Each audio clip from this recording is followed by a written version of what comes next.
DK Metcalf, taken with the 64th overall pick out of Ole Miss, had all the straight line measurables you could dream of. 228 pounds, 6'3", and a 4.33 40-yard dash will get anyone's attention. Out of the 2019 receiving class, he ranked in the 95th percentile or higher for his 40-yard dash, vertical jump, arm length, and broad jump. He has incredibly impressive physical tools as long as he isn't changing direction. In the 20-yard shuttle and 3-cone drill, he ranked in the bottom 3% of receivers. The question was, will his straight line speed be enough to overcome his lack of ability to change direction in the NFL? His 58 receptions for 900 yards and 7 touchdowns say yes, but even with the stats, the predicted issues did crop up. He struggled to create separation on change of direction routes and was inconsistent on a lot of his routes.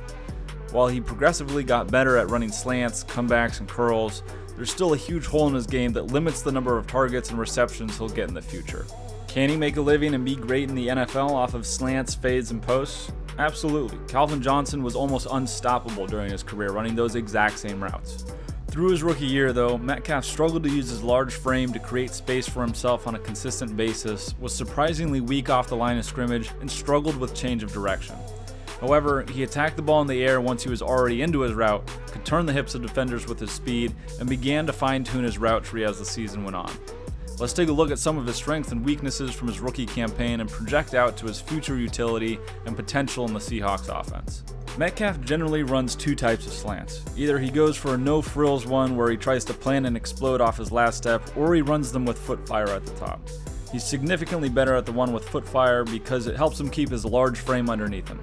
It allows him to stay balanced and to use his straight line explosiveness from a relatively static position. When he tries to stick his foot in the ground when running full speed off the vertical stem on his other slant, or any other route for that matter, he tends to roll into the route or begin to cut off his inside foot because he simply doesn't have the explosiveness or hip mobility to change direction at speed at this point in his career. You can see here how he starts to break off his inside foot and doesn't attack the ball in the air. This takes away his power and makes it really difficult to create separation. In addition, this allows the defensive back to key into his hips and begin to jump the route before Metcalf has even come out of his break. Compare that now to his foot fire slant and you can see the explosion off his outside foot and the immediate separation he gains off of it. He does a great job of stepping on Patrick Peterson's toes, ripping through the jam attempt, and getting inside. What this also allows Metcalf to do now is to turn this foot fire slant look into a fade. It helps him eat the cushion of the defensive back, makes them stop their feet, and keeps his hips pointed downfield where he's most explosive. This is consistently his most effective route running technique, and he always seems to create separation off of it. Here he is showing the same foot fire to Patrick Peterson before converting it to a fade and immediately gaining a step on the defensive back. He uses this route technique a lot, and here's another example of that foot fire fade from his game against the Eagles in the playoffs. Now that Metcalf has established his slants and fades, he also does a pretty good job of snapping off those fades into curls and comebacks. Because of his straight line speed, a lot of defenders give him cushion and are quick to bail whenever he starts to sell deep. While he's not the most explosive at starting and stopping, he does a good job of running hard and attacking the space of the defenders before snapping his routes off for curls or comebacks. Especially in man coverage, Metcalf has started to do a better job of getting the defender running full speed and positioning his body to box out defenders when he turns on his comebacks towards the sideline. Now we can check out how Metcalf can combine all his routes into one here. He'll foot fire like he's running the slant, turn it into a fade, and then snap it off on a comeback. While Metcalf has had some concentration issues and 7 drops on the year, he generally does a really good job at high pointing and attacking the ball and has progressively gotten better at using his frame to help him win contested catches. As he's started to carve out his signature routes, he's still struggled to put together a full route tree, and as a result, the Seahawks haven't asked him to do a ton. While in some cases this is good, I think they're also leaving a lot of meat on the bone as far as his usage, especially in the play action game, which they only run 22% of the time. By using more play action, it can allow Metcalf to be schemed open and really put safeties in conflict with his speed. You can also run shallow drags with Metcalf off play action, which uses his vertical speed horizontally across the field to create separation. While the Seahawks could definitely use him in some more creative ways and scheme open more shots to him, he also struggles with some technique issues off the line.